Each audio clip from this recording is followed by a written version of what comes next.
Bismillahirrahmanirrahim. Babul wudu'i, bab tentang wudu. At-targhibu adapun memberi semangat atau menganjurkan fil wudu'i di dalam berwudu, wa bi isbaghihi dan ketika menyempurnakan wudu, wa tarhibu dan memberikan ancaman atau perhatian min adamil isbaghi dari menghilangkan kesempurnaan atau meniadakan kesempurnaan, wama dan apa-apa yuqalu yang diucapkan ba'dal wudu'i setelah berwudu. Qala telah berfirman siapa Allah, Allah Ta'ala Maha Tinggi siapa Allah, ya ayyuhalladzina amanu wahai orang-orang yang beriman, idza kuntum apabila kalian mengerjakan ila sholati kepada sholat, fagsilu maka basuhlah wujuhakum kepada wajah-wajah kalian, wa aydiyakum dan kepada tangan-tangan kalian, ilal marafiqi sampai kepada siku, wamsahu dan usaplah biruusikum kepada sebagian kepala kalian, wa arjulakum dan kaki-kaki kalian ilal ka'bain sampai kepada kedua mata kaki. Surat Al-Maidah. Jadi kalau di Al-Quran tulisan kumtum itu diartikan sebagai arotum. Sini ada keterangannya, angka 1 itu. Kumtum arti sesungguhnya itu adalah berdiri. Kalian berdiri, maksudnya mengerjakan, mau mengerjakan. Jadi ditafsiri sebagai sesuatu yang akan dikerjakan. Wa qala dan telah bersabda siapa sallallahu alaihi wasallam, miftahus sholati adapun kuncinya sholat itu at-tuhuru yaitu bersuci. Tanpa berwudu sholat kita menjadi tidak sah. Ini adalah suatu keunikan dari hukum wudu. Hukum wudu secara hukum dasarnya itu sunnah, tetapi ketika bergandengan dengan tawaf, dengan sholat, maka hukumnya jadi wajib. Sesuatu yang menyertai kepada kewajiban menjadi wajib itu sendiri. Nah itu asal dasarnya, dasar hukumnya itu. Sholat itu wajib, fardu ain. Kemudian digandeng dengan wudu karena dianjurkan untuk berwudu, maka dengan sendirinya hukum wudu menjadi naik statusnya menjadi wajib. Makanya dianjurkan untuk menyempurnakan wudu. Nah batasannya sampai mana? Wa qala sallallahu alaihi wasallam man tawaddoa, man adapun barang siapa tawaddoa berwudu, fa ahsana maka sempurnakan atau baik-baik baguskanlah al wudu'a kepada wudu, wa shalla dan kemudian sholatlah rakaataini kepada sholat 2 rakaat. Dalam hadis yang kemudian tidak menyertai pesertanya atau tidak ngobrol-ngobrol, nafsahu kepada dirinya sendiri, fihima di dalam keduanya. Maksudnya di antara jarak setelah wudu dan sholat ini kita nggak jaduman gitu, orang Jawa bilang ngobrol-ngobrol. Bisain dengan sesuatu minat dunia dari perkara yang sia-sia. Dunia di sini maksudnya perkara yang sia-sia. Kan kadang ada aja pengen ngomong setelah wudu gitu ya. Yang ngomong-ngomong yang nggak penting sebetulnya. Habis wudu mau berangkat ke mushola, istri kita nanyain sinetron yang di Indosiar. Itu kan sia-sia banget ya, nggak penting banget gitu. Kalau nanyakan hal-hal yang penting maka tidak dinamakan bagian dunia. Maksudnya dunia itu hal yang nggak penting. Makanya istilah dunia dikatakan sebagai hal-hal yang negatif. Maka dalam kitab-kitab sufi itu kata dunia itu berkonotasi selalu dengan negatif, karena maksudnya adalah dunia adalah sesuatu yang sia-sia, yang tidak banyak gunanya gitu.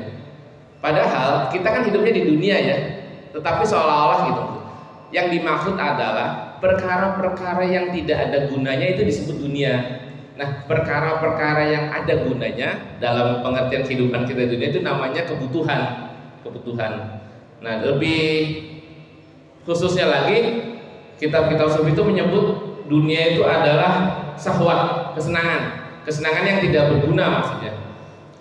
Kalau kita memiliki mobil, kemudian mobil itu kita gunakan untuk berangkat kerja dan lain sebagainya, maka mobil itu menjadi bermanfaat gitu. Nunggu kopi dulu. Jadi kalau kita punya mobil itu kita gunakan untuk keperluan sehari-hari, untuk kerja dan lain sebagainya, maka dikatakan itu namanya kebutuhan. Tapi kalau kita punya mobil, kendaraan yang kita simpan, kemudian hanya dipakainya seminggu sekali atau sebulan sekali hanya untuk jalan-jalan, nah ini dinamakan dunia, sebagai sesuatu yang nggak banyak manfaatnya. Jadi kita hidup di dunia ini yang dimaksud adalah hidup yang menggunakan segala sesuatunya untuk keperluan. maksudnya keperluan yang bermanfaat. Orang kaya tidak dilarang, yang dilarang adalah menyia-nyiakan kekayaan. Nggak mesti harus orang kaya yang menyia-nyiakan, orang miskin pun bisa jadi orang yang menyia-nyiakan. Misalnya kita punya sendal jepit 7 pasang, kenyataannya yang dipakai itu mungkin 1, berarti ada sisa 6 pasang. Itu namanya dunia, sia-sia. Kesia-siaan itu namakan dunia, apa saja. Nah maka kata Al-Quran, yang dinamakan dunia adalah sesuatu yang melupakan atau yang melalaikan. Kalau yang tidak melalaikan namanya kebutuhan. Kita kalau sholat perlu menutup aurat, kebutuhannya apa? Berarti sarung, baju gamis, baju koko, peci. Kemudian kita belikan dengan uang. Nah itu namanya keperluan, kebutuhan. Tidak disebut sebagai dunia sebetulnya. Jadi istilah-istilah yang menyebutkan tentang keperluan hidup namanya kebutuhan. Jadi bukan keduniaan. Karena keduniaan itu identik dengan hal-hal yang kesannya sia-sia. Ini menurut para ulama fikih ini. Menurut para ulama sufi, dunia adalah sesuatu yang hina. Karena hina itu maka ditinggalkan. Dalam pengertian bukan ditinggalkan, oh mati aja, bukan maksudnya. Hal-hal yang sekiranya itu tidak berguna ditinggalkan saja. Maka ada seorang tabi'in namanya Uwais itu pernah saya ceritakan di sini kalau nggak salah. Saking merasa tidak perlunya beli baju banyak, punya baju satu-satunya.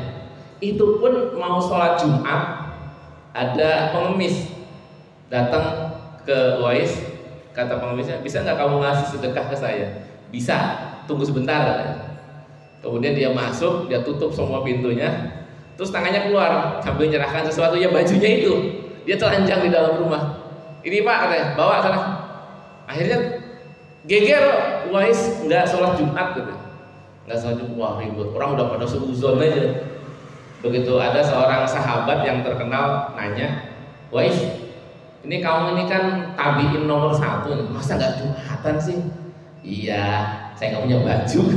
Jadi saya lagi ngomong nggak pakai baju ini katanya. Wah, baru dia sadar. Ternyata beliau adalah orang yang keimannya melebihi dari siapapun yang hidup pada zaman itu. Kemudian diberi baju akhirnya. Jadi hukumnya Uwais udah sampai level ke situ, Pak. Sedekahnya sampai dia sendiri nggak punya apa-apa gitu. Ini sama betul dengan gaya sedekahnya Nabi Isa. Nabi Isa itu kekayaannya dulu punya 3. 3 itu yang satu sisir yang biasa kita kantongin itu kalau bapak-bapak. Yang kedua teko. Yang ketiga itu kayak piala itu biasanya digunakan kalau dia mau bersuci, kalau mau ibadah. Dalam perjalanannya alat yang kayak piala itu diminta orang, dikasih. Terus teko tuh nggak ada gelasnya Pak, jadi kalau minum ya kayak apa, ditenggak gitu. Iya, kendi gitu, diminta juga, dikasih lagi. Tinggal sisir. Menjelang diangkatnya Isa ke langit, sisir itu diminta. Udah nggak tahu apa-apa kecuali baju yang nempel. Makanya dalam gambaran cerita orang Muslim, Al-Masih itu digambarkan sebagai sosok orang yang nggak ada ya, bahkan baju aja tidak seperti orang digambarkan menggunakan baju itu. Memang saking sederhananya, ya levelnya sampai segitu. Jadi menganggap keduniaan itu sebagai sesuatu yang begitu tidak bermanfaat sampai semuanya juga diberikan kepada orang lain. Nah itulah kira-kira dunia yang akan digambarkan kepada kita. Kalau kita enggak, sekiranya perlu gunakan, yang tidak perlu baru tinggalkan. Kita enggak dilarang punya sendal jepit sampai 3 pasang, 2 pasang, nggak apa-apa. Yang penting digunakan. Kalau kita kan asumsinya gini, kita punya sendal jepit 3 pasang. 1 kita pakai, 1 cadangan kalau hilang ke masjid, 1 lagi kalau ada ya saudara kita yang bertamu. Nah itu masih masuk akal gitu. Yang nggak masuk akal itu kita punya lemari 2 isinya baju kita semua. Nah itu yang repot. Itu namanya kita sudah bermegah-megahan, bermewah-mewahan. Dalam perputaran hari kira-kira ada 1 baju nggak yang tidak kita gunakan? Ya. Nah kalau sama sekali nggak kepake sampai tahun depannya itu kita namanya bermewah-mewahan. Nah itu namanya dunia Pak. Itu namanya dunia. Jadi dihitung Pak, baju itu dalam putaran hari itu ini kepake nggak nanti nih? Ketemu lagi di hari yang sama nggak kepake juga, kita udah kelebihan baju sebetulnya. Sebetulnya udah kelebihan baju. Gitu. Ini dalam level yang kecil ya, apalagi duit ATM ya. Makanya dalam bahasa Sufi dikatakan harta itu sekaya Fir'aun atau sekaya Qarun bagus kayaknya, tapi kemanfaatannya harus lebih bermanfaat seperti Abdurrahman bin Auf. Abdurrahman bin Auf tuh nggak ada satu kekayaan yang kekayaannya itu ngendap Pak, semuanya diputar, uang itu diputar. Kalau kita kan enggak, takut miskin duit disimpan aja. Tapi juga nggak diberdayakan gitu. Apakah mau dijadikan modal usaha atau didepositokan. Sebenarnya kalau didepositokan itu sebenarnya sudah masuk kategori mengupayakan ya, karena duit kita dipinjam oleh pihak ketiga. Tinggal bagaimana deposito itu kita akadkan dengan akad-akad yang syariah. Akad yang syariah itu adalah begini Pak, bukan berarti kita tidak berhubungan dengan bank, bukan. Yang dinamakan akad syariah adalah akad yang semuanya terbuka dan tidak saling menzolimi.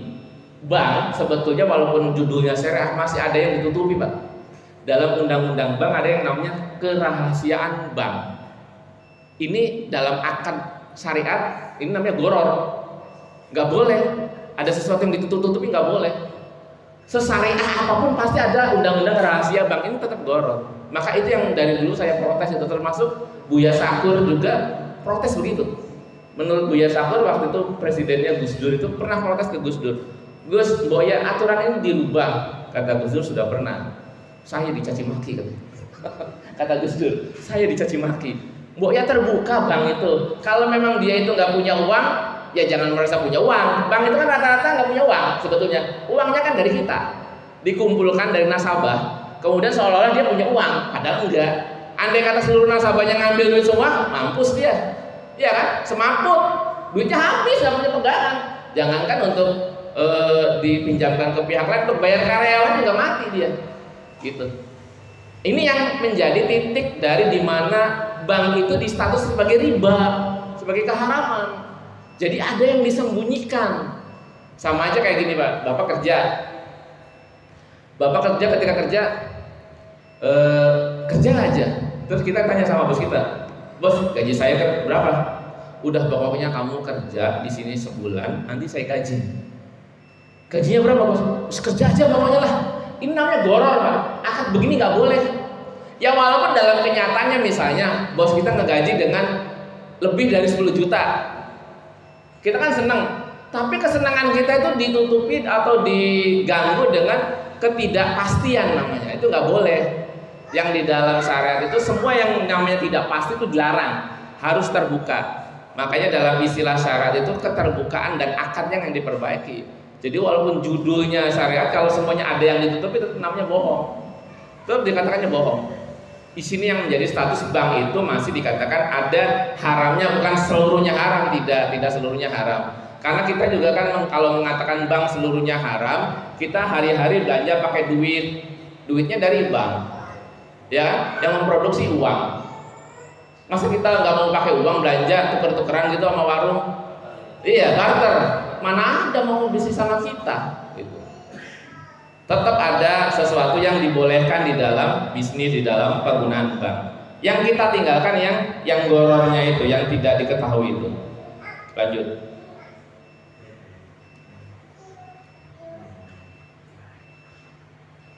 Kharaja kemudian keluar min zunubihi dari dosa-dosanya kayaumi waladat ummuhu sebagaimana ibu kita yang melahirkan kita. Jadi kalau kita wudu, habis wudu langsung menuju ke musola, langsung melakukan sholat sunnah 2 rakaat.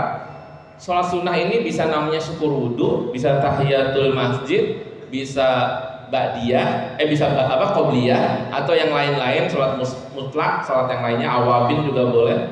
Nah, pahala dari melaksanakan ini adalah kharaja min zunubihi kayaumi waladat ummuhu, keluar darinya dosa-dosa sebagaimana bayi yang baru dilahirkan oleh ibunya. Itu pahalanya begitu besar Pak. Dalam keterangan yang lain dikatakan ini sholat syukur wudu katanya, tapi di riwayat yang lain dikatakan ini segala macam sholat, tidak harus syukur wudu.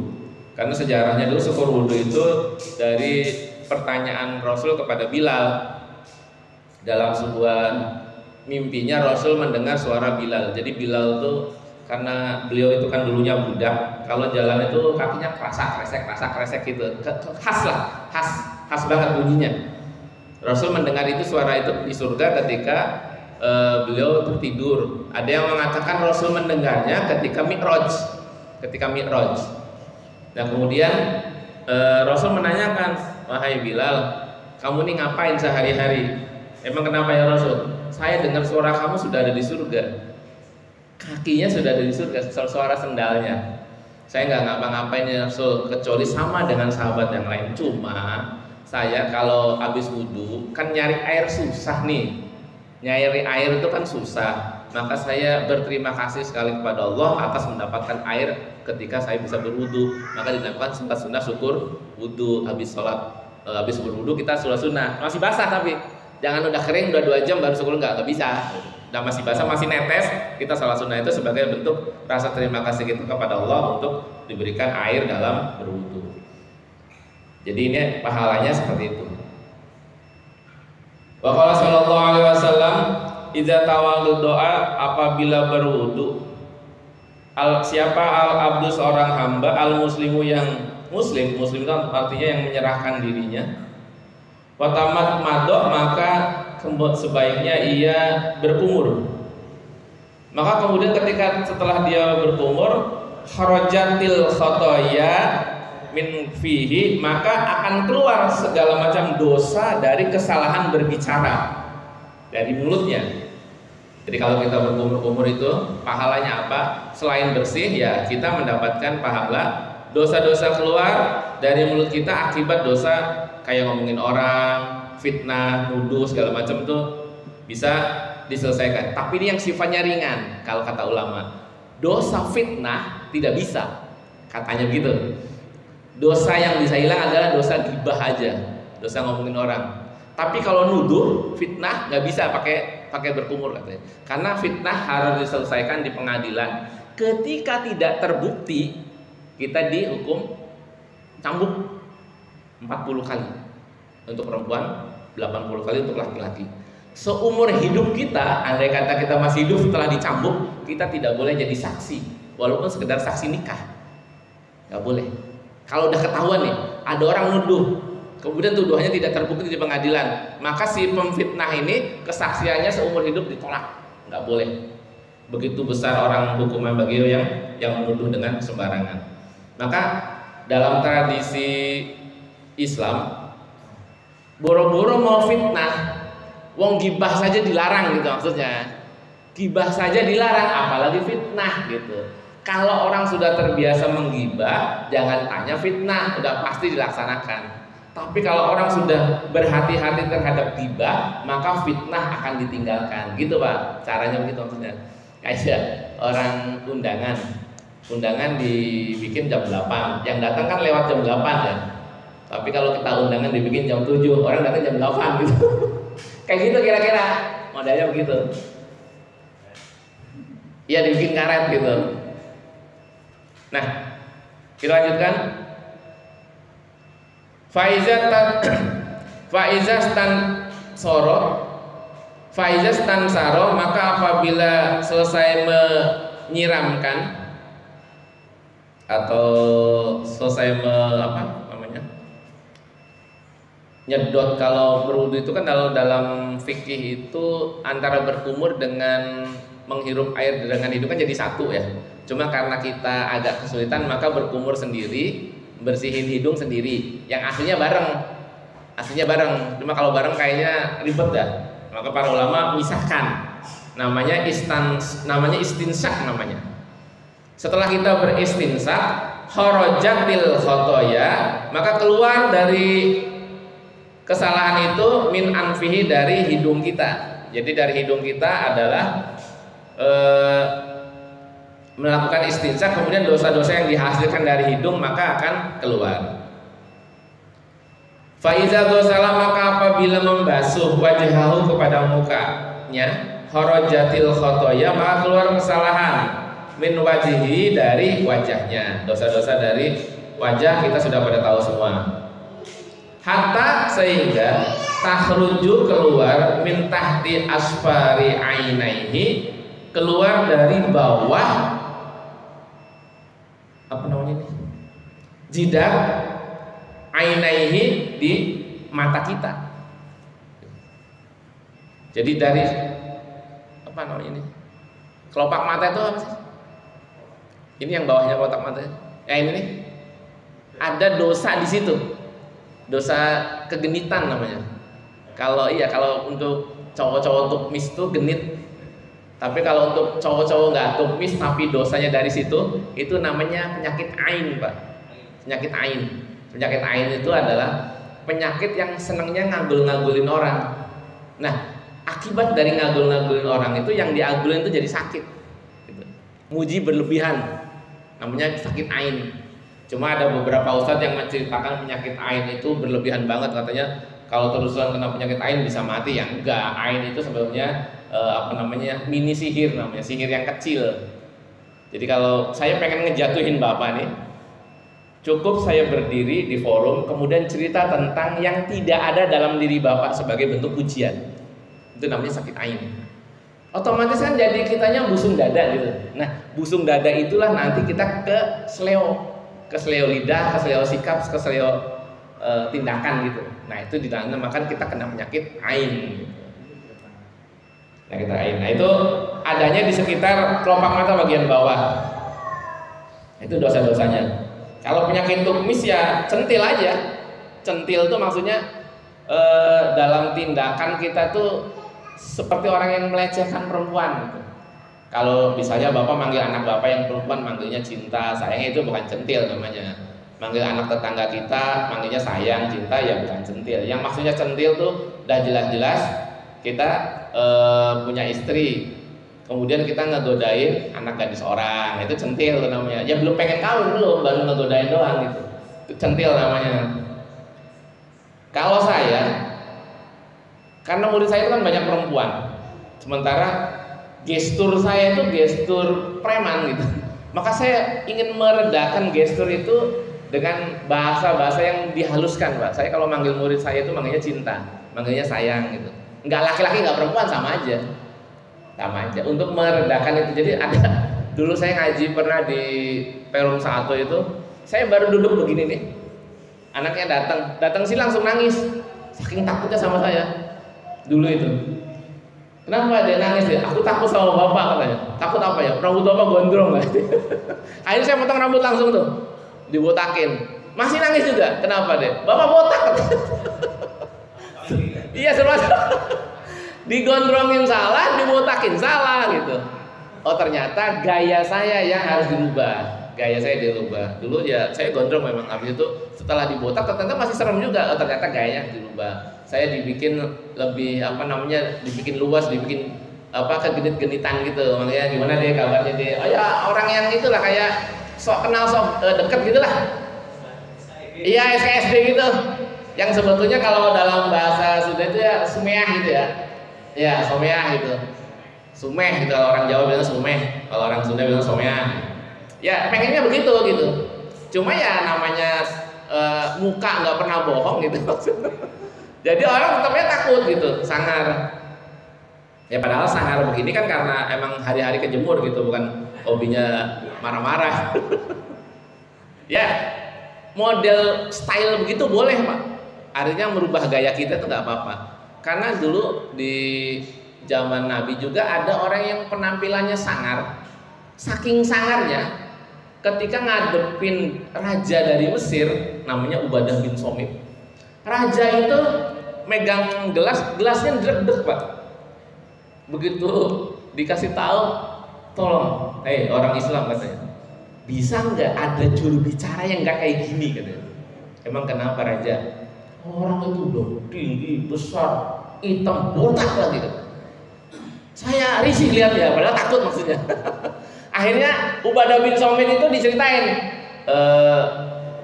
Panglima katanya, Panglima, boya jangan jadi juru bicara katanya. Emang kenapa? Itu raja takut katanya gitu. Akhirnya dicarilah Amr bin As, panggilin Amr bin As katanya. Amr bin As adalah orangnya tipenya perlente Pak. Apa kalau kita nyebut apa? Keren ya.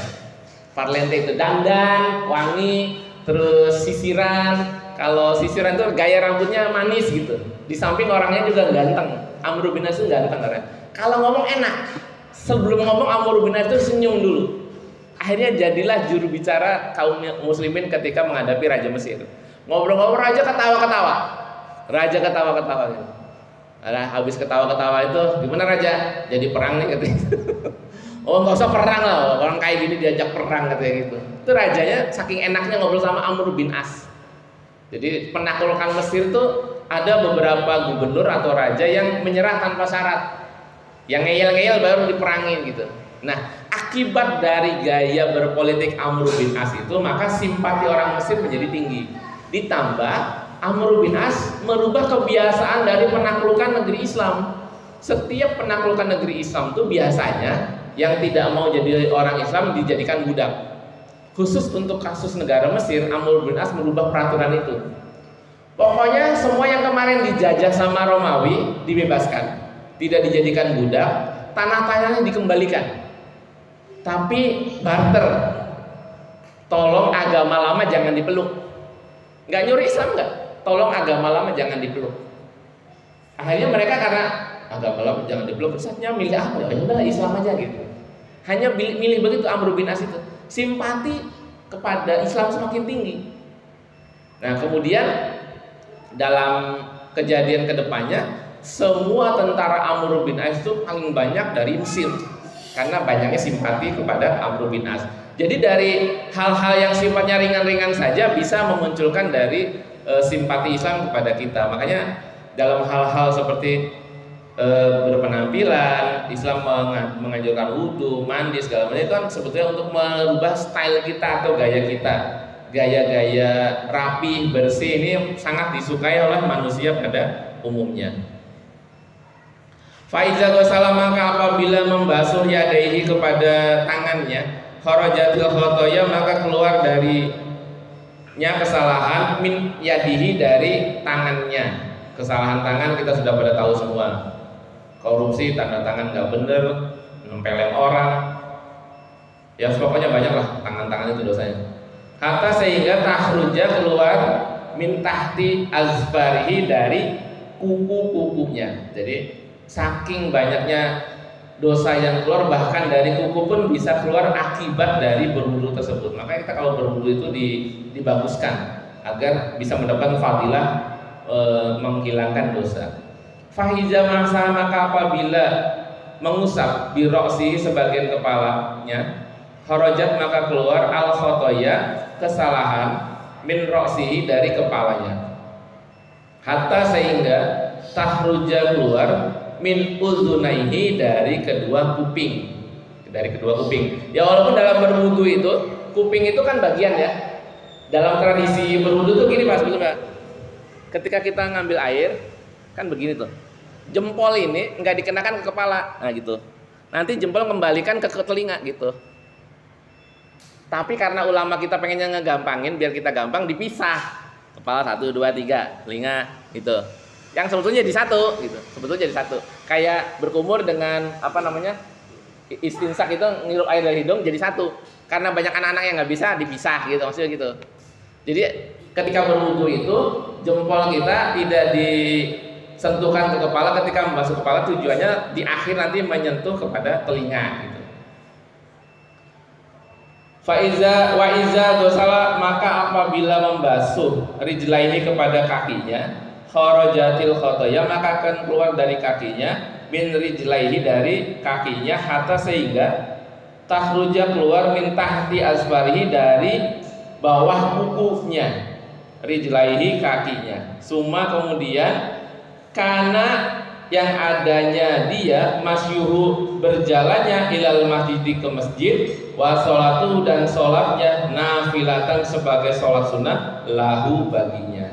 Jadi ketika kita mau sholat sunnah, kita berwudu, semua yang dilakukan dalam berwudu menjadi pembersih dari segala macam kesalahan. Kemudian para ulama mengatakan kesalahannya yang kesalahan dosa kecil, bukan kesalahan dosa besar. Seperti tangan, dosa kecil tangan itu nempeleng orang, dosa besarnya tangan bunuh orang. Nah gitu. Dosa kecilnya tangan ngancem, dosa besarnya tangan melaksanakan ancaman itu, gitu Pak. Jadi untuk dosa besarnya tangan yang membunuh nggak bisa dilepaskan dengan cara berwudu. Ya dia harus dikisos. Kalau ada orang membunuh dengan sengaja maka dia harus dikisos. kecuali keluarganya memaafkan. Ketika keluarganya memaafkan, maka dia harus bayar dendanya. Terserah dendanya minta berapa dia.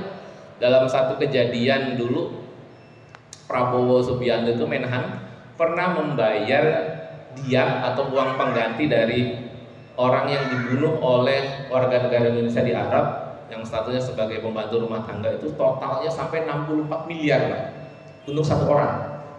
Jadi ada seorang pembantu yang bunuh keluarga Arab, kemudian dia minta ganti rugi dengan catatan dia tidak akan membalas dengan kisos, minta 64 miliar.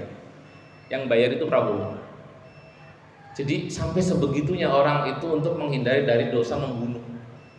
Dalam kasus di kalangan Islam, cucu Nabi dari anak angkat yang namanya Zaid bin Harisah membunuh orang yang bersahadat dalam suatu peperangan. Jadi orang itu lagi berantem sama Usamah. Ceritanya duel, kalah, jatuh. Jatuh tuh berarti tinggal dipenggal kan? Mau menggal dia baca syahadat Pak. Asyhadu alla ilaha illallah. Karena Usamah menyangka ini adalah taktik dia untuk mengelabui dia, tetap dia penggal itu. Nah kejadian ini dilaporin sama Nabi. Ya Rasul, cucumu ini bunuh orang itu, orang Islam katanya. Kamu tahu dari mana? Saya lihat sendiri. Dipanggil Usamah, benar nggak kamu bunuh orang Islam? Begini ya Rasul ceritanya, saya perang, kemudian orang yang sudah saya kalahkan itu baca syahadat. Saya penggal, saya pasti dia tahu dia itu ngakalin saya, kata Usamah. Nabi ngulang sampai 3 kali bilang begini, kamu bunuh orang yang syahadat? Sampai 3 kali. Nggak nyangka Nabi kaget. Kok bisa kamu bunuh orang yang syahadat? Begitu. Jadi pembelaan Usamah bahwa dia itu berkilah bahwa orang itu lagi ngakalin dia tidak diterima. Secara hukum orang itu sudah Islam, gitu. Karena sudah bersahadat. Terus kata Usamah, terus gimana ya Rasul? Saya dikisos. Kata Nabi, karena yang kamu bunuh itu orang Islam, maka tidak dikisos, dicari keluarganya. Bapak ini siapa keluarganya? Oh, rupanya dia itu salah satu senopati lah, senopati perang. Hanya ketemu saudaranya. Di mana Bu? Katanya.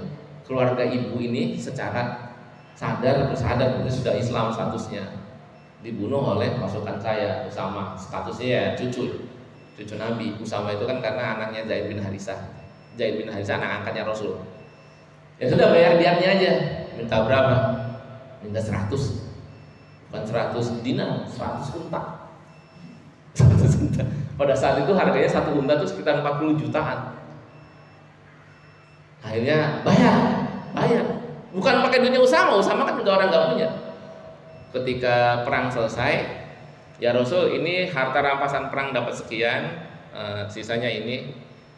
Terus kita punya utang dia Usamah, kasusnya Usamah. Bayarkan kasus Usamah dari uang ghanimah sampai 100 unta. Dalam kejadian berikutnya, keluarga yang minta denda ini masuk Islam akibat